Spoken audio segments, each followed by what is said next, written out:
Hello बच्चों, मेरा नाम राजन और आप जुड़ चुके हैं अतुल इंस्टीट्यूट के ऑनलाइन प्लेटफॉर्म से। तो आज हम लोग जो क्वेश्चन का सीरीज चल रहा था उसमें हम लोग आज के सेशन में पढ़ने वाले हैं प्रीवियस ईयर क्वेश्चन जो 2021 का है उसका हम लोग डिस्कशन यहाँ पे करेंगे। ऑब्जेक्टिव क्वेश्चन पूरा 70 क्वेश्चन का टोटल डिस्कशन एक ही सेशन में आपको कराया जाएगा। फिर अगले सेशन में आपको कुछ इंपॉर्टेंट क्वेश्चन सब्जेक्टिव के लिए 2 नंबर और 5 नंबर वाले में जो भी क्वेश्चन आता है उससे बेस्ड जो टॉपिक होगा या फिर प्रीवियस ईयर में जो पूछा गया क्वेश्चन है वो उसका हम लोग सीरीज लाएंगे और उसमें आपको इंपॉर्टेंट टॉपिक के बारे में बताया जाएगा। फिर उसके बाद हम लोग आगे फिर से ऑब्जेक्टिव टॉपिक जो है जितना भी है इस पूरे चैप्टर वाइज हम लोग देखेंगे, आगे प्रैक्टिस करेंगे। क्लियर? तो चलिए हम लोग सेशन को लेट नहीं करते हैं, जल्दी जल्दी स्टार्ट कर लेते हैं। और आज जो है हम लोग स्टार्ट करने वाले हैं ऑब्जेक्टिव का प्रैक्टिस, जो कि एक तरह से 1 से लेकर के 70 क्वेश्चन हम लोग बनाएंगे और वो भी किसका, तो एक तरह से कहा जाएगा 2021 का जो क्वेश्चन है उसी का हम लोग एक तरह से लाए हैं ये सेशन। क्लियर? उसी पे बेस्ड होगा। तो चलिए एक एक करके हम लोग बनाते हैं, ऑब्जेक्टिव क्वेश्चन सॉल्व करते हैं। तो चलिए एक तरह से कहा जाए इकाइडिना जो है वो क्या है, सबसे पहला क्वेश्चन आपको आ चुका है आपके स्क्रीन पे। इकाइडिना है मतलब इकाइडिना इज एक तरह से किस तरह से यूज किया जाता है, तो हम लोग कहेंगे ये कनेक्टिंग लिंक के रूप में यूज किया जाता है। क्लियर? ये कनेक्टिंग लिंक का एग्जांपल माना जाता है। नेक्स्ट दूसरा क्वेश्चन आपके स्क्रीन पे है और वो है डोडो। डोडो जो है वो क्या होता है, तो डोडो रिसेंट एक्सटिंक्शन में रखा गया है। रिसेंटली 500 इयर्स के अंदर में जो एक्सटिंक्ट हो चुके हैं जो स्पीशीज उसमें रखा गया है डोडो को। क्लियर? तो हम कहेंगे ये एक्सटिंक्ट स्पीशीज का इसका आंसर एक्सटिंक्ट स्पीशीज में आएगा। क्लियर? आगे हम लोग बढ़ते हैं। नेक्स्ट है तीसरा क्वेश्चन आपके सामने, which of the following is a diploid structure. इसमें से कौन सा डिप्लॉयड स्ट्रक्चर है, तो देखिए ये सारे हैप्लॉयड स्ट्रक्चर है, लेकिन यही हम लोग बात कर लेते हैं जाइगोट मेल और फीमेल के गैमेट के फ्यूजन से बनता है, यानी कि ये डिप्लॉयड स्ट्रक्चर है। क्लियर? आगे हम लोग बढ़ते हैं। नेक्स्ट है चौथा क्वेश्चन आपके सामने आ चुका है, which one is a hydrophytic plant. देखिए चूंकि हम लोग ये क्वेश्चन कहीं ना कहीं नेट से डाउनलोड किए हैं, चूंकि मेरे पास तो था नहीं, ठीक है ना, तो इसलिए कहीं कहीं पे हो सकता है कि किसी किसी क्वेश्चन का टिक लगा हुआ है। क्लियर? तो उसको माइंडेड नहीं करना है, जो डिस्कशन हम लोग कर रहे हैं उस पर ध्यान देना है, उस पर फोकस करना है। क्लियर?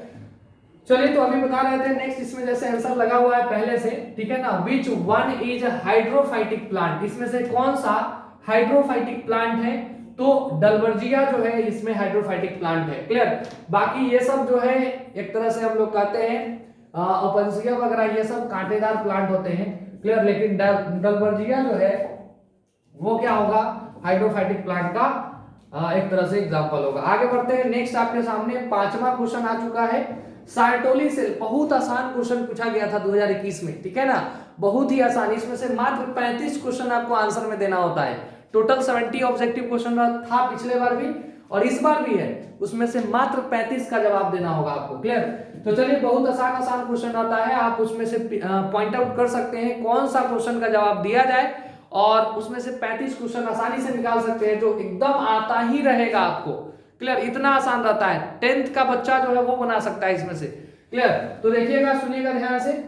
अभी जो हम लोग बात कर रहे हैं नेक्स्ट सार्टोली सेल के बारे में दिया हुआ है कि सार्टोली सेल जो है, सार्टोली कोशिका जो है वो पाया जाता है कहां पे, तो एकदम ऑब्वियस आंसर है इसका टेस्टिस होगा, क्योंकि ये नरिशमेंट न्यूट्रिशन प्रोवाइड करने का काम करता है। किसको, तो सब न्यूट्रिशन प्रोवाइड करता है डेवलपिंग स्पर्म को, स्पर्मेटोजोआ को। क्लियर? आगे बढ़ते हैं। नेक्स्ट छठे नंबर क्वेश्चन पे हम लोग आ चुके हैं और छठा क्वेश्चन आपके सामने है। देखिए कितना आसान क्वेश्चन है कि number of chromosome in human being, वो भी मेल के अंदर जो क्रोमोसोम होता है वो कौन सा होता है, तो हम सबको पता है टोटल 46 क्रोमोसोम ना। बहुत बच्चा जो है वो गलत आंसर करेगा, लेकिन हाँ आपको टोटल नंबर ऑफ क्रोमोसोम पूछ रहा है। नंबर ऑफ क्रोमोसोम कहने का मतलब टोटल नंबर ऑफ क्रोमोसोम कितना होगा, तो हम कहेंगे 44 प्लस XY। मेल के अंदर पूछा इसलिए XY और 44 क्यों सर, तो 44 ऑटोसोम होता है। कितना, 44 क्या होता है, ऑटोसोम होता है। क्लियर?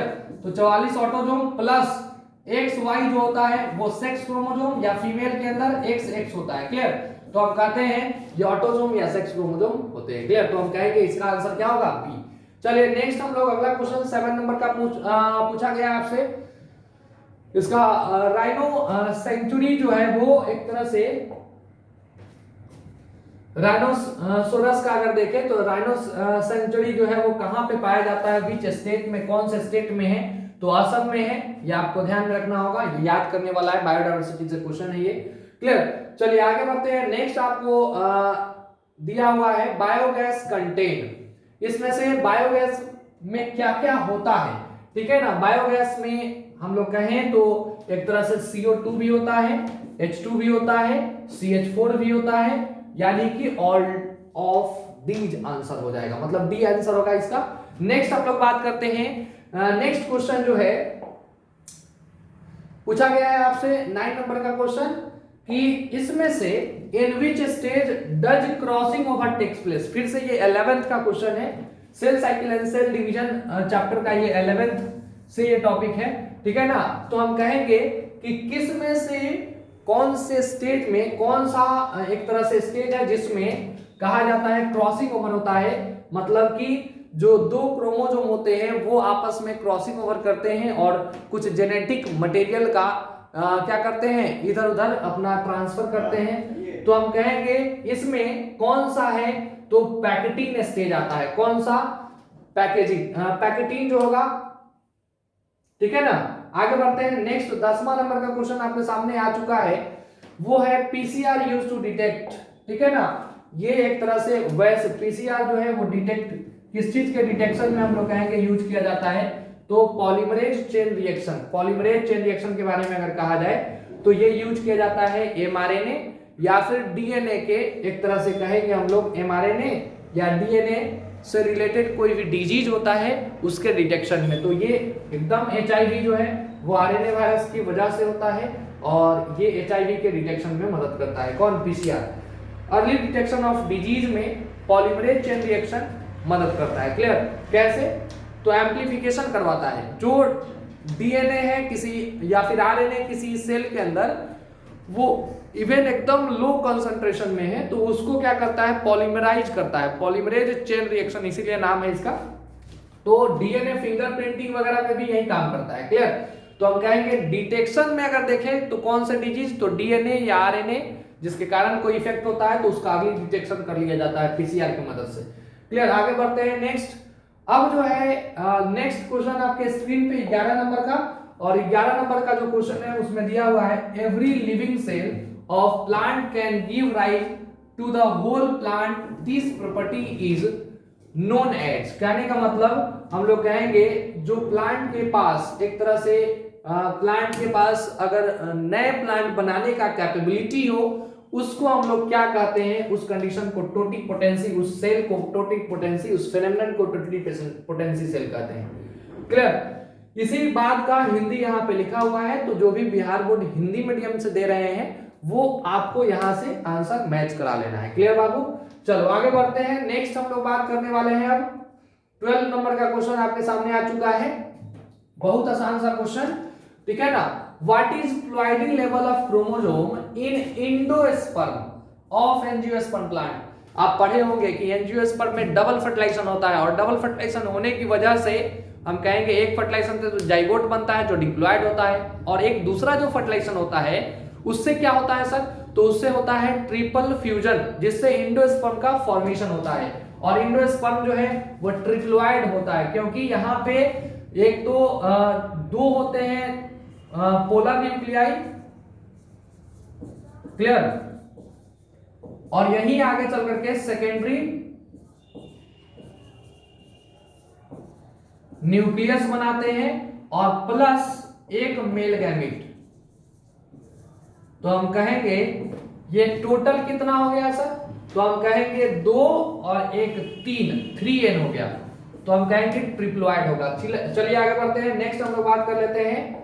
अब अगला क्वेश्चन आपके स्क्रीन पे है 13 नंबर का, ठीक है?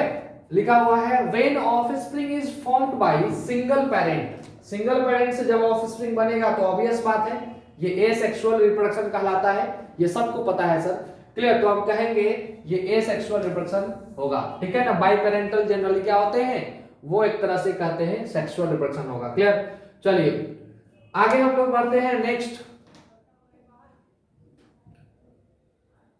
When offspring form by single parent, यही ना, हाँ, सिंगल पेरेंट, अगर एक ही पेरेंट से ऑफस्प्रिंग बनता है तो वो एसेक्सुअल रिप्रोडक्शन जनरली कहलाता है। लेकिन एक्सेप्शनली अगर क्वेश्चन में आता है तो यहाँ पे दिया हुआ है सेक्सुअल रिप्रोडक्शन, यस, तो सेक्सुअल रिप्रोडक्शन हो सकता है अगर मान लिए कि एक तरह से सिंगल पेरेंट है, जैसे किसी प्लांट में एक ही फ्लावर में दोनों सेक्स ऑर्गन है, तो उसमें ये हो सकता है। क्लियर, तो इसका आंसर हो सकता है सी। क्लियर, इसका आंसर सी भी हो सकता है, क्योंकि ऑफ स्प्रिंग एक ही पेरेंट से अगर हम कहें कि उनका ऑफ स्प्रिंग बनना हो तो both A and B answer दिया हुआ है, यानी कि सी हो सकता है। क्लियर, चलिए आगे बढ़ते हैं नेक्स्ट। हम लोग बात करते हैं, क्योंकि यहाँ पे इस क्वेश्चन में थोड़ा सा कॉन्सेप्ट लगाना है। देखिए ऐसे आंसर निकल के आता है बिहार बोर्ड के अकॉर्डिंग अगर देखा जाए तो ये एसेक्सुअल ही होना चाहिए था, लेकिन कहने का मतलब क्या है कि देखिए यहाँ पे एक ही प्लांट है जो, या फिर कोई एनिमल है जो बाइसेक्सुअल है, तो पेरेंट तो एक ही हो गए, एक ही ऑर्गेनिज्म पे क्या हो रहा है, दो सेक्स ऑर्गन है, ठीक है ना, दोनों सेक्स ऑर्गन है, तो हम कहेंगे उनका तो एक ही पेरेंट कहलाएगा और वो फ्यूज करके आगे उनका ऑफस्प्रिंग बन रहा है। तो बाइसेक्सुअल ऑर्गेनिज्म में ऐसा हो सकता है, तो हम कहेंगे सेक्सुअल से भी हो सकता है, सिंगल पेरेंट होंगे, और बाइसेक्सुअल में भी हो सकता है। क्लियर जी, चलिए आगे बढ़ते हैं नेक्स्ट। 14 नंबर का क्वेश्चन आपके स्क्रीन पे है, मानव युग्मकों में गुणसूत्र की कितनी संख्या होती है, ठीक है ना। तो मानव युग्मकों बोले तो एक तरह से गैमिट की बात हो रही होगी, ठीक है ना, गैमिट, मानव मेल गैमिट में या फीमेल गैमिट में, ह्यूमन के गैमिट्स में कितने क्रोमोसोम होते हैं, तो 23, 22 तो ऑटोसोम होते हैं, प्लस या तो एक्स नहीं तो वाई। क्लियर, फीमेल है तो दोनों एक्स ही होता है। आगे बढ़ते हैं नेक्स्ट। 15 नंबर का क्वेश्चन आपके स्क्रीन पे है, what does operon model represent. देखिए ओपेरॉन मॉडल जो है वो एक तरह से, ठीक है ना, क्या बताता है, तो ये जीन रेगुलेशन को बताता है। जीन रेगुलेशन क्या होता है सर, तो हम कहेंगे जब एक तरह से ट्रांसक्रिप्शन होता है, डीएनए से आरएनए बनना और आरएनए से प्रोटीन बनना, ट्रांसलेशन, तो ये कहीं ना कहीं सेल के अंदर रेगुलेट किया जाता है, और वही रेगुलेशन जो है वो एक तरह से लैक ओपेरॉन कहलाता है, और ये जीन रेगुलेशन कहलाता है। Clear, lac operon, gene regulation जो है वो लैक ओपेरॉन के थ्रू होता है। आगे बढ़ते हैं नेक्स्ट। 16 नंबर का क्वेश्चन आपको यहाँ पे आ चुका है आपके स्क्रीन पे, तो देखिए thalamus is edible part in which of the following, ठीक है ना, थैलेमस जो है इसमें से किसका कौन सा फ्रूट है जिसमें से थैलेमस जो है वो एडिबल पार्ट होता है। तो थैलेमस एप्पल में हम लोग खाते हैं, कैलिक्स के जस्ट नीचे वाला रीजन जो होता है वो फूला हुआ पार्ट जिसपे पूरा फूल का भार होता है, वही थैलेमस कहलाता है, और एप्पल में हम लोग वही खाते हैं। क्लियर, आगे बढ़े नेक्स्ट। 17 नंबर का क्वेश्चन आपके स्क्रीन पे है, और 17 नंबर में है, DNA is genetic material of. DNA genetic material किसमें होता है, तो टीएमबी में तो आरएनए होता है, ठीक है ना। बैक्टीरियोफाज में एक तरह से बैक्टीरियल वायरस है जिसमें DNA as a genetic material होता है। क्लियर, और बोथ ए बी तो होगा नहीं। क्लियर, और इसके बाद ये भी नहीं होगा, मतलब बी इसका आंसर है जी, याद रखिएगा। आगे बढ़ते हैं नेक्स्ट। 18 नंबर का क्वेश्चन आपके सामने आ चुका है, और 18 नंबर का क्वेश्चन है जिसमें दिख रहा है क्या, flow of energy. Yes, energy का फ्लो, आप लोग इकोलॉजी में पढ़े हैं एनर्जी फ्लो, तो वहां पे आप फूड चेन में जो इकोसिस्टम का जो फूड चेन होता है उसमें अगर कहें तो एनर्जी फ्लो जो है वो कैसा होता है, तो वो यूनिडायरेक्शनल होता है। मतलब एक बार प्रोड्यूसर से जो एनर्जी निकलता है वो कंज्यूमर में जाता है, कंज्यूमर में अगर देखा जाए तो प्राइमरी सेकेंडरी कंज्यूमर में जाता है और टॉप कंज्यूमर में जाता है। ऐसा नहीं है कि रिटर्न फिर वो एनर्जी आ सकता है, मतलब ये यूनिडायरेक्शनल होगा। क्लियर जी, चलिए तो आगे बढ़ते हैं नेक्स्ट। 19 नंबर का क्वेश्चन आपके स्क्रीन पे है, Which of the following is not a biofertilizer? इसमें से कौन सा बायो फर्टिलाइजर नहीं है। क्लियर, तो बायो फर्टिलाइजर इसमें से कौन सा नहीं है, तो हम कहेंगे ये एजोटोबैक्टर, यस होता है, ठीक है ना। बैसिलस थ्यूरेनजेनेसिस जो है ये बीटी कॉटन में बनाने में मदद करता है, क्योंकि ये फर्टिलाइजर नहीं है। तो एजोला भी बायोफर्टिलाइजर है, ठीक है ना, और डी कोलोस्ट्रिडियम है, यानी कि इसका आंसर जो होगा वो क्या होगा, बी होगा। चलिए आगे बढ़ते हैं। नेक्स्ट हम लोग बात पढ़ेंगे अगला क्वेश्चन जो कि 20 नंबर का है, ठीक है ना। चलिए 20 नंबर का जो क्वेश्चन है वो ट्यूबरक्लोसिस टीबी जो होता है वो किसके द्वारा ट्रांसमिशन उसका होता है इसमें से। तो टीबी का ट्रांसमिशन अगर देखा जाए तो हम लोग कहेंगे एयरबॉर्न डिजीज है, हवा में इसका एक तरह से माइकोबैक्टीरियम ट्यूबरक्लोसिस एक तरह से ये जो है इसका बैक्टीरिया जो है वो एक पर्सन से दूसरे पर्सन में ट्रैवल कर सकता है, तो इसका आंसर बी होगा। ठीक है बाबू, चलो आगे बढ़ते हैं। नेक्स्ट 21 नंबर का क्वेश्चन आपके सामने है। तो देखिए 21 नंबर का क्वेश्चन है बायोरिएक्टर। आप लोग पढ़े हैं बायोटेक्नोलॉजी में, बायोरिएक्टर जो है डिजायर्ड प्रोडक्ट, डिजायर्ड ऑर्गेनिज्म या डिजायर्ड मीडियम जो कल्चरल मीडियम होता है उसके प्रोडक्शन के लिए यूज किया जाता है। तो ऑप्टिमल कंडीशन प्रोड्यूसेस, मतलब एक फेवरेबल कंडीशन मिलता है तो डिजायर्ड प्रोडक्ट भी बना सकता है, ऑर्गेनिज्म भी बना सकता है, मीडियम भी बना सकता है, यानी ऑल ऑफ दीज होगा। क्लियर बाबू। चलो नेक्स्ट 22 नंबर का क्वेश्चन आपके स्क्रीन पे है। Menstrual cycle occurs in, menstrual cycle इसमें से किसमें होता है। तो हम कहेंगे मेंस्ट्रुअल साइकिल की अगर बात कर लेते हैं तो दो पैर वाले जितने भी जानवर हैं उनमें अगर देखा जाए तो जनरली मेंस्ट्रुअल साइकिल होता है, मतलब ह्यूमन में होता है। क्लियर, हम लोग कहेंगे मंकी में भी होगा, चिंपांजी में भी होगा और यहाँ पे ऑल ऑफ दीज है, मतलब इस चारों में होगा, यानी डी आंसर होगा ऑल ऑफ दीज। क्लियर जी। चलिए नेक्स्ट अगर देखा जाए तो 23 नंबर का क्वेश्चन आपके स्क्रीन पे आ चुका है और 23 नंबर के क्वेश्चन में आपको दिया हुआ है कि द्विखंडन मतलब एक तरह से बाइनरी फ्यूजन किन में होता है। तो बाइनरी फ्यूजन भाई अमीबा में भी होता है और पैरामीशियम में भी होता है, यानी कि बोथ ए एंड बी इसका आंसर होगा। चलिए आगे बढ़ते हैं। नेक्स्ट है हम लोग बात कर लेते हैं 24 नंबर का क्वेश्चन है, बहुत आसान सा क्वेश्चन, ठीक है ना, थोड़ा सा टेक्निकल क्वेश्चन है, ये मॉलिक्यूलर जेनेटिक्स से है। In a DNA molecule the cytosine is 18%, ठीक है, then percentage of adenine will be. अब एडेनिन का संख्या कितना होगा जब साइटोसिन 18% है। तो सबसे पहले तो आपको पता होना चाहिए कि डीएनए में डबल स्ट्रैंडेड होता है और एक जो नाइट्रोजनस बेस होता है एडेनिन वो टी के साथ बॉन्डेड होता है, डबल बॉन्ड के साथ। वही हम लोग कहेंगे दूसरा कौन सा, तो ग्वानिन साइटोसिन के साथ ट्रिपल हाइड्रोजन बॉन्ड के साथ बॉन्डेड होता है। जब इतना आपको याद रहेगा तो आसानी से इस क्वेश्चन को बना पाएंगे आप। कैसे, तो अभी आपको समझ में आ जाएगा, हम बना के दिखाते हैं। जैसे देखिए यहाँ ग्वानिन ट्रिपल बॉन्ड सी बताए हैं, यहाँ पे एडेनिन डबल बॉन्ड टी, यहाँ पे दिया हुआ है साइटोसिन है 18%, तो साइटोसिन 18%। क्लियर, किसी भी डीएनए में यही चार चीज होता है, एडेनिन, ग्वानिन, साइटोसिन और थाइमिन, इसी से बना हुआ न्यूक्लियोटाइड होगा। क्लियर, तो 18% यानी कि इसका दिया हुआ है 18%, यानी कि इनडायरेक्टली ये भी 18%, तो ओवरऑल कितना 36%।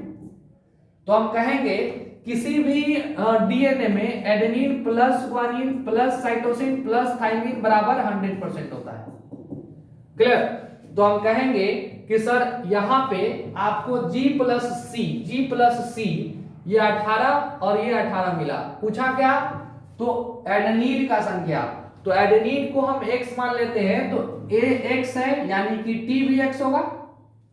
क्लियर, तो ऑब्वियस बात है यहाँ पे आप जोड़ेंगे तो 2x प्लस 36 बराबर 100% आएगा। ये फॉर्मूला के थ्रू चल रहे हैं, तो ये वाला प्रोसेस और ये ट्रिक के थ्रू चल रहे हैं। क्लियर, तो यहाँ पे जैसे ही आपको पता है कि 100% होता है तो 100 में से आप घटाएंगे 36%, तो कितना हो जाएगा 64%। मतलब ये 2x बराबर कितना आ जाएगा, 2x बराबर 64% आएगा, और 64% आएगा यानी x निकालना होगा, तो आप क्या करेंगे, डिवाइड बाय 2 करेंगे, तो क्या होगा 32% इसका और 32% इसका, चारों को जोड़िए 100% है क्या, 32 कितना होगा 64, ठीक है, प्लस 18 और प्लस 18, तो 36 प्लस 64 क्या हो जाएगा 100%। तो देखिए किसी भी डीएनए में हम कहेंगे ये चारों क्या होता है, ये फॉर्मूला दिया जाता है जब आप पढ़ते हैं, ठीक है ना, उस समय बताया जाता है एक तरह से किसी भी डीएनए में जब यहाँ पे डीएनए डबल स्ट्रैंडेड होगा तभी ये लागू भी होता है, और उसमें किसी भी डीएनए में ये एडेनिन, ग्वानिन, साइटोसिन, थाइमिन जो है डबल स्ट्रैंडेड में मिला करके 100% होता है। क्लियर? चलिए तो आगे अब बढ़ा जाए। नहीं, चलिए तो आप बनाइएगा, इस तरह का क्वेश्चन रहेगा, इस बार भी रहेगा। ठीक है, चलो आगे बढ़ते हैं। Next, Widal test. 25 नंबर का क्वेश्चन आपके सामने आ चुका है। Widal test. Widal test is done to confirm. Widal test जो है वो किस चीज के कंफर्मेशन के लिए किया जाता है? तो मलेरिया नहीं भाई, टाइफाइड के टेस्ट के लिए, कंफर्मेशन के लिए किया जाता है। क्लियर? टाइफाइड इसका आंसर बी होगा। ठीक है, चलिए आगे बढ़ते हैं। नेक्स्ट, बाकी मलेरिया के लिए नहीं, एड्स के लिए तो इलीसा होता है। ठीक है, कैंसर के लिए भी है नहीं। नेक्स्ट हम लोग बात कर लेते हैं HIV attack on which of the following cell. देखिए HIV जो एड्स कॉजिंग वायरस है वो कौन से सेल को क्या करता है? अटैक करता है। तो वो एक तरह से यहाँ पे टी हेल्पर सेल को अटैक करता है। ये आपके एनसीईआरटी का क्वेश्चन है। T helper cell, D answer होगा इसका। क्या होगा? डी आंसर होगा। ठीक है ना, टी सेल नहीं होगा।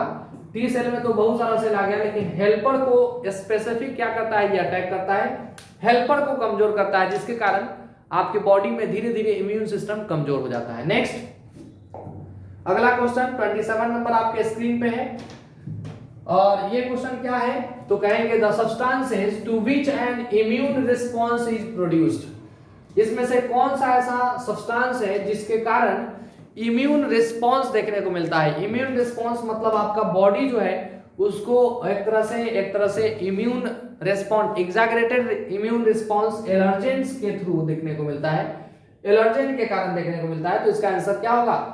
एलर्जेन होगा। चले आगे। नेक्स्ट हम लोग बढ़े आगे। चलिए तो अब हम लोग बात कर लेते हैं नेक्स्ट 28 नंबर का क्वेश्चन आपके सामने स्क्रीन पे है। Chemical released due to allergy. देखिए एलर्जी के दौरान कौन कौन से केमिकल रिलीज होते हैं? तो देखिए हिस्टामिन होता है और सेरोटोनिन होता है। एक तरह से कहा जाए वासोडाइलेटर, जो कि ब्लड फ्लो को बढ़ा देता है। कहीं भी एलर्जी होता है तो उधर ब्लड फ्लो बढ़ जाता है, वो हिस्टामिन की वजह से ही होता है। और एक तरह से रेड स्पॉट, एक तरह से नीजिंग और वीकनेस का फीलिंग होगा। क्लियर? क्योंकि ये इम्यून सिस्टम धीरे धीरे कमजोर होने लगता है, इसी कारण से ऐसा देखने को मिलता है। तो हिस्टामिन और सेरोटोनिन मास्ट सेल से रिलीज किया जाता है, तो यानी कि दोनों केमिकल जो है वो एलर्जी के दौरान प्रोड्यूस्ड होते हैं। नेक्स्ट अब आपके सामने आ चुका है aryl. Aryl is edible in which of the following fruit. Aryl कौन से फ्रूट का एडिबल पार्ट होता है? तो माइस्टिका नहीं होगा, ठीक है ना, लीची, यस लीची में होगा, ठीक है ना, अनोना, शरीफा, शरीफा में भी होता है एरिल, ठीक है ना। तो हम कहेंगे लीची और शरीफा, इसका दोनों आंसर होना चाहिए। लेकिन मोस्ट अप्रोप्रिएट जो होता है वो सीड का कवरिंग हम लोग खाते हैं ना, सीड का जो कवरिंग है वो खाया जाता है, मतलब लीची, लीची का जो है वो सीड का कवरिंग जो है वही एरिल कहलाता है। तो सीड के कवरिंग के रूप में लीची में ज्यादातर, इस दोनों में से मोस्ट अप्रोप्रिएट आंसर यही होगा।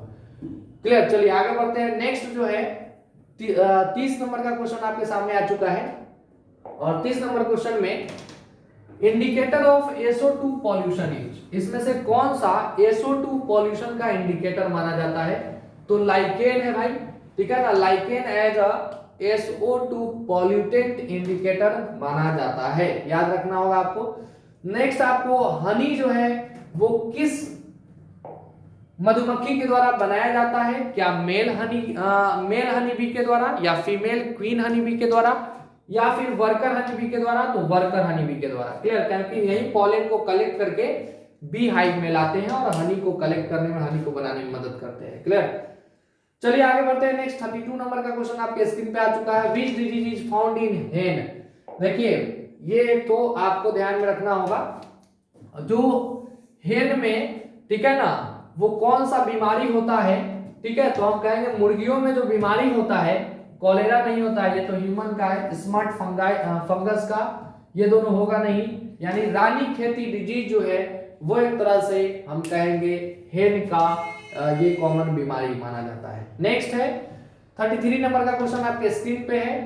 द फ्लावर ऑफ इडली, जो फूलता है इडली डोसा में, ठीक है ना, वो किस कारण, कौन से माइक्रोब्स के मदद से बनते हैं? तो हम कहेंगे फ्लावर जो इडली डोसा में देखने को मिलता है वो एक तरह से ईस्ट जो है इसके मदद से देखने को मिलता है, ईस्ट के मदद से वो डफ बनता है, ठीक है ना, डफ मतलब फूलता है इडली डोसा। आगे बढ़ते हैं next.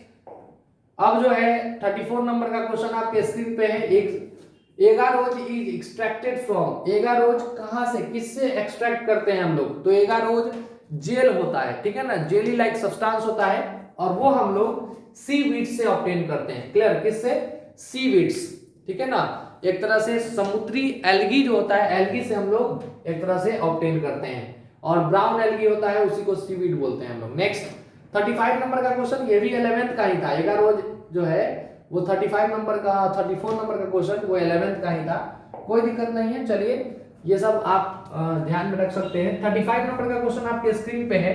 Operon model was proposed by, जो अभी बताए हैं लैक ओपेरॉन जो जीन रेगुलेशन करने का काम करता है, मतलब ट्रांसक्रिप्शन सेल के अंदर होना है या नहीं होना है, तो उसको रेगुलेट करने का काम करता है, वो सबसे पहले किसने दिया था, तो जीन रेगुलेशन देने वाले जैकब मोनार्ड नाम के साइंटिस्ट थे, ठीक है ना, जो लैक ओपेरॉन ने दिया था, ठीक है ना, ई कोलाई बैक्टीरिया में। आगे बढ़ते हैं नेक्स्ट, हम लोग बात कर लेते हैं 36 नंबर का क्वेश्चन आपके स्क्रीन पे आ चुका है। Which one form endosperm after fusion with male gamete, इसमें से कौन सा ऑप्शन है जो मेल गैमीट के फ्यूज करने के बाद क्या बनाता है, एंडोस्पर्म बनाता है, तो ये तो बनता है बाबू फंगस में एंटीपोडल नहीं होगा, सिनर्जिड नहीं होगा, सेकेंडरी न्यूक्लियस जो polar nuclei diploid polar nuclei के फ्यूजन से ये एक तरह से कहा जाता है कि एंडोस्पर्म मेल गैमेट के साथ फ्यूज करके बनाएगा, यानी कि डी ऑप्शन है सर, इसका आंसर डी सही होगा। नेक्स्ट 37 नंबर क्वेश्चन आपके सामने आ चुका है। One gene pair hides the effect of another gene pair, ये कल भी शायद हम कराए थे आपको, ठीक है ना, इस साल के मॉडल सेट में ये शायद क्वेश्चन है कि एक जीन का पेयर जो दूसरे जीन को क्या करता हो, उसके मतलब उसके एक तरह से एक्सप्रेशन को अफेक्ट करता हो, सप्रेस करता हो, उस फेनोमेना को हम लोग क्या बोलते हैं, तो उस फेनोमेना को हम लोग इपिस्टेसिस बोलते हैं। क्या बोलते हैं, इपिस्टेसिस। डोमिनेंस नहीं बोलेंगे, डोमिनेंस क्यों नहीं बोलेंगे, क्योंकि एक अलील दूसरे अलील को के एक्सप्रेशन को रोकता है, लेकिन यहाँ एक पेयर कह रहा है, यानी जीन किसी दूसरे जीन के पेयर को क्या कर रहा हो, अफेक्ट कर रहा हो, तो वो कहलाता है क्या, इपिस्टेसिस, याद रखिएगा। नेक्स्ट हम लोग बात कर लेते हैं अगला 38 नंबर का क्वेश्चन आपके स्क्रीन पे आ चुका है और 38 नंबर क्वेश्चन में आपको जानना है sequence of 3 bases on tRNA which binds to mRNA codon is, मतलब कि एक तरह से वैसा 3 न्यूक्लियोटाइड का जो सीक्वेंस होता है, ठीक है ना, टीआरएनए में, जो कि एमआरएनए से बाइंड करेगा, मतलब जो एमआरएनए है उसके साथ टीआरएनए से जो 3 न्यूक्लियोटाइड का सीक्वेंस होगा नाइट्रोजनस बेस का, वो बाइंड करेगा, उसको हम लोग क्या कहेंगे, उस सीक्वेंस को, तो हम उस सीक्वेंस को कहते हैं एंटीकोडॉन कहते हैं, ठीक है ना, एंटीकोडॉन। और वो ट्रिपलेट होता है, 3 होता है तो ट्रिपलेट, और उस सीक्वेंस को हम लोग कहेंगे क्या, a sequence of 3 base on tRNA, ठीक है ना, which binds on mRNA codon, वो क्या होगा, एंटीकोडॉन होगा, और वो 3 होता है तो ट्रिपलेट भी कह सकते हैं। क्लियर, लेकिन हाँ किस रेस्पेक्ट से पूछा जा रहा है, तो sequence of 3 bases on tRNA, ठीक है, 3 बेस का जो सीक्वेंस होता है टीआरएनए में, which binds to mRNA codon is anticodon, yes, C answer होगा इसका, मोस्ट एप्रोप्रिएट आंसर सी होगा। क्लियर बाबू, चलो आगे बढ़ते हैं। नेक्स्ट हम लोग बात कर लेते हैं, next the group of Bacheria bancrofti which causes filaria in human being, मतलब ह्यूमन के अंदर फिलेरिया जो कॉज करता है, क्या वो प्रोटोजोवन है, क्या वो बैक्टीरिया है, क्या वो वायरस है, या हेलमिंथ है, तो सर ये हेलमिंथ है, हेलमिंथ डिजीज है। क्लियर, चलिए आगे बढ़ते हैं। नेक्स्ट हम लोग अगले क्वेश्चन पे चलेंगे, ह्यूमन हेल्थ एंड डिजीज का ये क्वेश्चन था। अब जो है आपको 14 नंबर का क्वेश्चन आपके सामने स्क्रीन पे है, 40 नंबर का question, which organ of body is most affected by excessive intake of alcohol, alcohol का एक तरह से इंटेक किया जाए तो क्या खराब होगा, तो हम सब जानते हैं लीवर खराब होता है, नहीं तो ये तो जनरल नॉलेज भी हो गया, नहीं जी, चलो तो हम कहेंगे ये जो है लीवर को अफेक्ट करता है, लीवर में फैट जमा हो जाता है। क्लियर, तो हम कहेंगे लीवर अफेक्ट होता है। आगे बढ़ते हैं नेक्स्ट आपके सामने जो है 41 नंबर का क्वेश्चन आ चुका है और 41 नंबर में आपको दिया हुआ है an exception of Mendel's law, Mendel के नियम का अपवाद कौन सा है। तो मेंडल तो ये बात कही ही थे कि डोमिनेंस होता है, मतलब एक अलील अगर होगा उसके रेस्पेक्ट में कोई रिसेसिव अलील होगा तो डोमिनेंस अपना एक्सप्रेशन देगा, मतलब ये बात सही है। प्यूरिटी ऑफ गैमेट सही है। हाँ, एक्सेप्शन की बात कर रहे हैं तो लिंकेज इन्होंने नहीं दिया था, तो लिंकेज सी आंसर होगा इसका, ठीक है ना, ये नहीं होगा। आगे बढ़ते हैं नेक्स्ट 42 नंबर का क्वेश्चन आपके स्क्रीन पे है।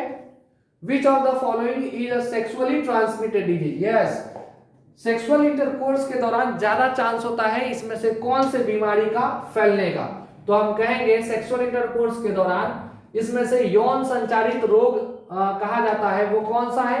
तो टाइफाइड है नहीं भाई, कॉलेरा है नहीं, ये सब दूषित जल और भोजन से होता है। मलेरिया मॉस्किटो से होता है, फीमेल एनोफिलीज के बाइट से।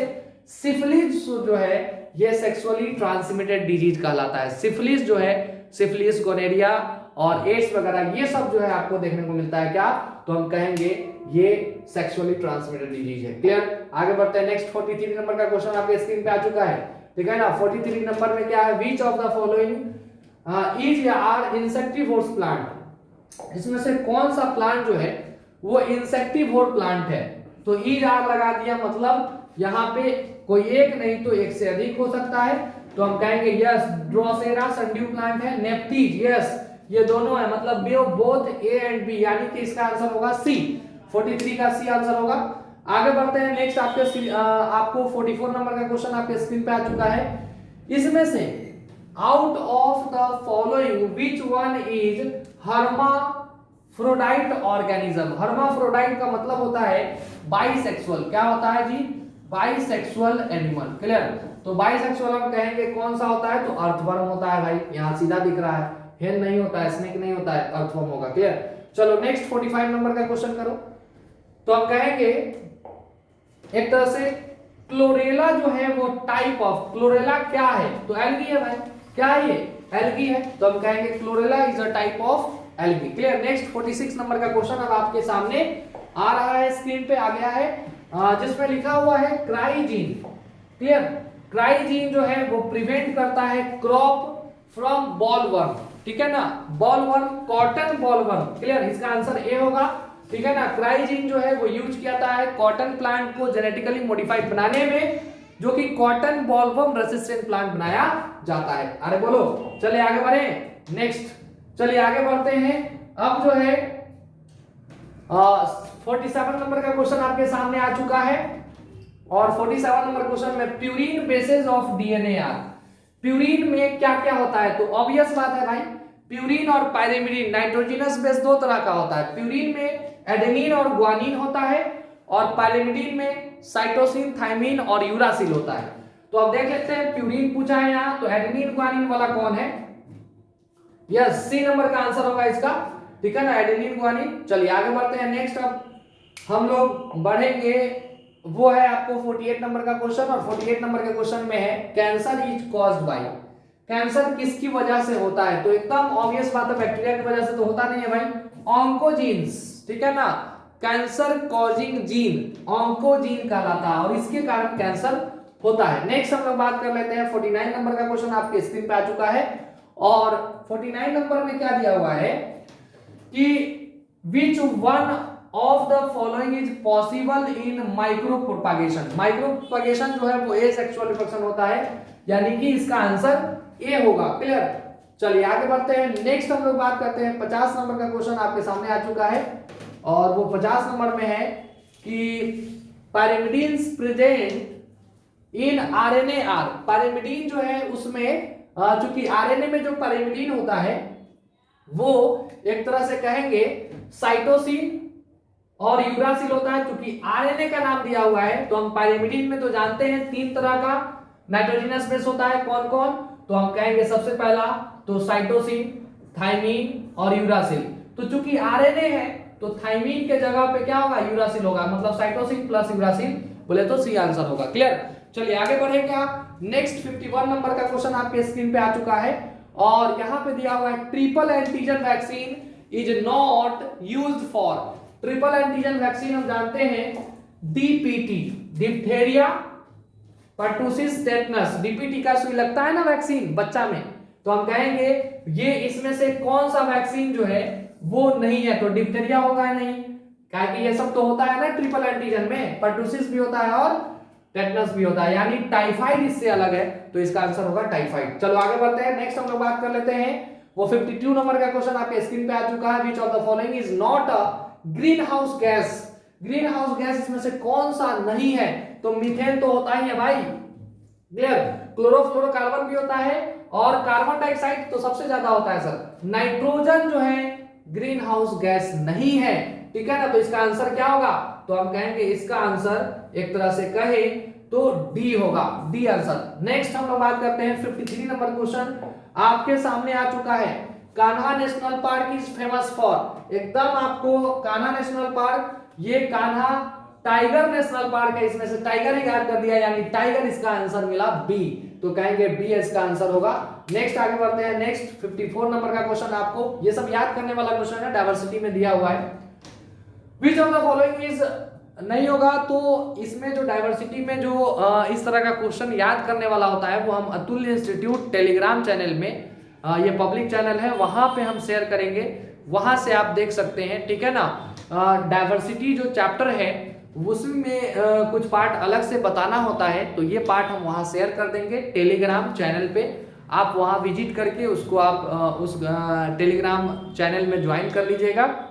वहां पे ये आपको हम सारा डिटेल हम शेयर कर देंगे कि कौन सा नेशनल पार्क किस चीज के लिए फेमस है, ठीक है ना, इंपॉर्टेंट डेट्स क्या है, ठीक है, और साथ साथ अगर कहें तो किस चीज के लिए फेमस है और कहाँ लोकेटेड है, ये हम सारा कुछ वहां शेयर कर देंगे, क्लियर। तो अगर आप वहां ज्वाइन करिएगा तो आपको बेनिफिट मिलेगा, और भी कोई भी चीज शेयर करना होगा वहीं पे मिलेंगे हम लोग। चलिए तो आगे बढ़ते हैं, नेक्स्ट 54 नंबर का क्वेश्चन आपके सामने स्क्रीन पे, और 54 नंबर का क्वेश्चन आप बनाएंगे, which of the following is the correct food chain, इसमें से कौन सा सही फूड चेन को दर्शा रहा है? तो ग्रास जो है व्हीट खाएगा ना भाई, गलत हो गया। गोट जो है वो काऊ खाएगा, नहीं, गलत हो गया। ग्रास को गोट खाएगा, गोट को लायन खाएगा, यस, सी आंसर आपके सामने है, ठीक है ना। आगे बढ़ते हैं, नेक्स्ट 55 नंबर का क्वेश्चन आपके स्क्रीन पे है, न्यूक्लियोसाइड। देखो न्यूक्लियोटाइड हम जानते हैं कि किसी भी डीएनए आरएनए में न्यूक्लिक एसिड होता है, और ये न्यूक्लिक एसिड बने होते हैं न्यूक्लियोटाइड का, और ये न्यूक्लियोटाइड बना होता है तीन चीजों का, एक तो फॉस्फेट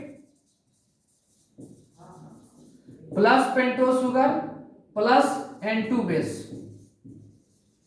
ये तीन चीज होता है, जिसमें से हम कहेंगे ये फॉस्फेट अगर हटा दे तो ये दोनों को क्या कहते हैं?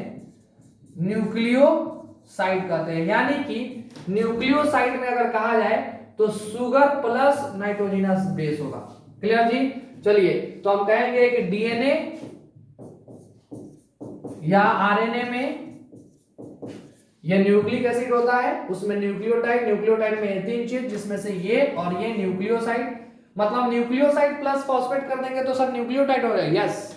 चलिए आगे बढ़ते हैं, नेक्स्ट हम लोग बात करेंगे, अब अगले क्वेश्चन का बात कर लेते हैं। 56 नंबर का क्वेश्चन आपके स्क्रीन पे है, the process of formation of gametes called. देखिए गैमीट प्रोसेस, गैमीट बनने का प्रोसेस बहुत आसान, गैमीटोजेनेसिस है, ये तो कुछ कहना ही नहीं है। आगे बढ़ते हैं, नेक्स्ट 57 नंबर का क्वेश्चन आपके स्क्रीन पे है, which of the following is not a viral disease, इसमें से कौन सा जो डिजीज है वो वायरल डिजीज नहीं है, ठीक है ना। तो अगर देखा जाए इसमें से कौन सा बीमारी वायरल डिजीज नहीं है, तो आपको डिप्थेरिया, मम्स तो होता ही है, इन्फ्लुएंजा होता ही है, इन्फ्लुएंजा वायरल, मीजल्स भी होता है, डिप्थेरिया जो है वो एक तरह से वायरल डिजीज नहीं है। नेक्स्ट 58 नंबर का क्वेश्चन आपके स्क्रीन पे है, और 58 नंबर का क्वेश्चन जो है उसमें अगर देखें तो which of the following is not include in animal husbandry, मतलब एनिमल हस्बेंड्री होता क्या है भाई?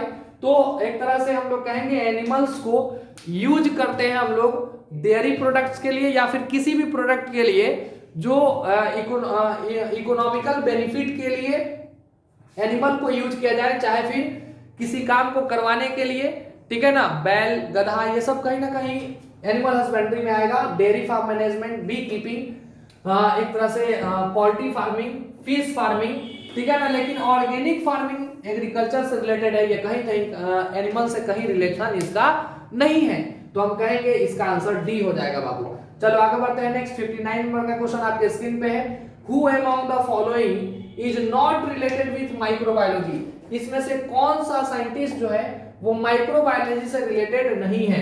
ये तो है ही, ठीक है ना, लुइस पास्चर, वाटसन भी है, ठीक है ना, रॉबर्ट कोच भी है, स्टीफन हेल्स होगा, क्योंकि ये फोटोसिंथेसिस से रिलेटेड है। क्लियर, फोटोसिंथेसिस चैप्टर 11 में है, उससे रिलेटेड ये साइंटिस्ट है, यानी कि इसका आंसर सी होगा। चलिए आगे बढ़ते हैं नेक्स्ट 60 नंबर का क्वेश्चन आपके स्क्रीन पे, anticodon are found in, anticodon कहां पाया जाता है, किसमें पाया जाता है। तो एंटीकोडॉन हम बताए हैं एमआरएनए सीक्वेंस पे कोडॉन होता है, उसका कॉम्प्लीमेंट्री सीक्वेंस होता है टीआरएनए में। तो एंटीकोडॉन कहां पाया जाएगा, तो टीआरएनए में, तो बी आंसर होगा इसका। चलिए आगे बढ़ते हैं नेक्स्ट 61 नंबर का क्वेश्चन आपके स्क्रीन पे है, और मेंडल प्रपोज्ड, मेंडल ने क्या दिया, मेंडल ने जो दिया था लॉ, वो कौन सा लॉ था उसको समझते हैं। तो हम कहेंगे Mendel law of linkage, Mendel propose ना, लॉ ऑफ लिंकेज नहीं दिए हैं, इन्होंने दिया law of inheritance, yes B answer होगा इसका। चलिए आगे बढ़ते हैं नेक्स्ट 62 नंबर का क्वेश्चन आपके स्क्रीन पे है, लॉ ऑफ सेग्रीगेशन को क्या कहते हैं। तो law of segregation is also known as, law of segregation को हम लोग कहते हैं, सेग्रीगेट करेगा कोई भी गैमीट तो वो प्योर हो जाएगा। जैसे कैपिटल टी है, तो इसमें तो गैमीट टूटेगा तो कैपिटल टी बनेगा तो प्योर होगा, स्मॉल टी है तो भी टूटेगा तो प्योर ड्वार्फ होगा। लेकिन अब कहेंगे कैपिटल टी स्मॉल टी है, ये ऑर्गेनिज्म हेटेरोजाइगस है, लेकिन इसका गैमीट टूटेगा तो एक कैपिटल टी टूटेगा और एक स्मॉल टी, मतलब इसका भी गैमीट प्योर टूटा। तो अब कहेंगे हेटेरोजाइगस ऑर्गेनिज्म का भी गैमीट प्योर टूटना, यही तो कहलाता है purity of gamete, law of segregation. मतलब इनका कहना था कि जब कोई भी ऑर्गेनिज्म हो, जब गैमीट बनेगा तो वो क्या होगा, सेग्रीगेट कर जाएगा। क्लियर जी। चलो आगे बढ़ते हैं नेक्स्ट 63 नंबर का क्वेश्चन, 63 नंबर क्वेश्चन में हम लोग पढ़ने वाले हैं, विच of the following factor is important in the formation of new species. Yes, बहुत अच्छा क्वेश्चन है ये। एक तरह से कहें नए स्पीसीज का फॉर्मेशन कैसे होता है, तो हम कहेंगे नए स्पीसीज का फॉर्मेशन आइसोलेशन से होता है, ठीक है ना, स्पेसिएशन से होता है। मतलब एक तरह से कहा जाए कि जब कोई ऑर्गेनिज्म कंप्लीट उसका एनवायरनमेंट चेंज हो जाता है, वो आइसोलेट कर जाते हैं, ठीक है ना, वही धीरे धीरे चेंज होते होते बहुत साल के बाद वो अलग स्पेसीज का फॉर्मेशन कराएगा। तो आइसोलेशन से हम कहेंगे न्यू स्पेसीज का फॉर्मेशन होता है, स्पेसिएशन होता है। नेक्स्ट 64 नंबर का क्वेश्चन आपके स्क्रीन पे आ चुका है। 64 नंबर में हम लोग को क्या पढ़ना है, तो restriction enzyme are, restriction enzyme क्या होता है, तो हम कहेंगे ये इंडोन्यूक्लियेट एंजाइम होते हैं। क्लियर, मतलब ये डीएनए में कट लगाने में मदद करते हैं, और वो कट लगाने वाले रेस्ट्रिक्शन इंडोन्यूक्लियेट एंजाइम होते हैं, ठीक है ना। तो हम कहेंगे ये इसका आंसर बी होगा बाबू। नेक्स्ट 65 नंबर का क्वेश्चन आपके स्क्रीन पे आ चुका है, in national parks protection is provided to, मतलब नेशनल पार्क में किसको प्रोटेक्शन दिया जाता है, तो फ्लोरा को भी दिया जाता है और फौना को भी, मतलब प्लांट और एनिमल्स दोनों को प्रोटेक्ट किया जाता है नेशनल पार्क के अंदर। क्लियर, तो ये भी खत्म। आगे बढ़ते हैं, मतलब बोथ ए एंड बी, इसका आंसर डी होगा। चलिए आगे बढ़ते हैं नेक्स्ट, अब 66 नंबर का क्वेश्चन हम लोग बात करेंगे, और 66 नंबर में हम लोग कहेंगे क्या कि देखिए secondary productivity is related to, secondary productivity इसमें से किससे रिलेटेड है, तो ऑब्वियस बात है प्राइमरी प्रोडक्टिविटी, जो प्लांट के द्वारा जो ग्लूकोज सिंथेसाइज किया गया लाइट के प्रेजेंस में, वो कहलाता है प्राइमरी प्रोडक्टिविटी। लेकिन उनको जो खाने वाला है, जो एनर्जी उनमें गया, वो कहलाएगा सेकेंडरी प्रोडक्टिविटी, मतलब ओमनीवोर्स, ठीक है ना, क्योंकि उनको खाता है कौन, हेटेरोट्रॉफ्स, और हेटेरोट्रॉफ्स में हम जानते हैं कि जो डायरेक्ट प्लांट को खाता है उसको हर्बीवोर्स बोलते हैं, और जो एनिमल को खाता है वो कार्निवोर्स। ओवरऑल हेटेरोट्रॉपिक ऑर्गेनिज्म जो होते हैं वो एक तरह से हम लोग कहेंगे वो क्या कहलाएगा, सेकेंडरी प्रोडक्टिविटी, जो वहां उस लेवल पे बना एनर्जी उसी को सेकेंडरी प्रोडक्टिविटी कहेंगे। तो प्रोड्यूसर तो होगा नहीं, हर्बीवोर्स होगा, कार्निवोर्स भी दिया हुआ है तो ये भी होना चाहिए। क्लियर, और नन ऑफ दिस, तो इसमें से दोनों में से अब ऑप्शन छांटना है कि कौन सा एग्जैक्ट होगा, तो हमारे समझ से हर्बीवोर होगा। लेकिन अगर जो एग्जामिनर होगा उसमें अगर वो अगर कॉपी चेक करते वक्त देखे कि बी आंसर भी है और सी भी है, तो दोनों आंसर होगा, दोनों सही होगा। लेकिन मोस्ट अप्रोप्रिएट अगर कहा जाए, ठीक है ना, क्योंकि यहाँ ओमनीवोर्स होता तो ज्यादा बेहतर होता, लेकिन अगर कहा जाए कि सेकेंडरी प्रोडक्टिविटी सेकेंड लेवल पे देखना है तो प्रोड्यूसर को खाने वाला हर्बीवोर होता है, तो इसका आंसर बी होगा। क्लियर जी? चलो आगे बढ़ते हैं। Next, pasteurisation is heating of. Pasteurisation किस चीज का हीटिंग होता है? तो हम कहेंगे इसमें मिल्क को हीट किया जाता है, ठीक है ना, मिल्क वनली। इसका आंसर ए होगा, याद रखिएगा। आगे बढ़ते हैं। नेक्स्ट हम लोग बढ़ते हैं 68 नंबर का क्वेश्चन आपके स्क्रीन पे है। The wall of pollen grain is. Pollen grain का जो वॉल होता है वो कैसा होता है बाबू? तो सिंगल लेयर होता है? तो ना सर, इसमें एक्साइन और इंटाइन दो लेयर होते हैं, तो ये डबल लेयर होगा। बी आंसर आपके सामने है, ठीक है, और बी इसका आंसर होगा, डबल लेयर होता है। नेक्स्ट 69 नंबर का क्वेश्चन आपके स्क्रीन पे। T lymphocyte originates from. T lymphocytes जो है वो कहां बनते हैं? तो बोन मैरो में बनते हैं, ऑब्वियस बात है, और स्टोर होते हैं जाकर के थाइमस में या सेकेंडरी लिम्फाइड ऑर्गन में। क्लियर? तो हम कहेंगे एक तरह से T lymphocyte originate from bone marrow. आगे बढ़ते हैं। नेक्स्ट 70 नंबर का क्वेश्चन आपके स्क्रीन पे आ चुका है। इको आर1 एंजाइम का स्रोत है।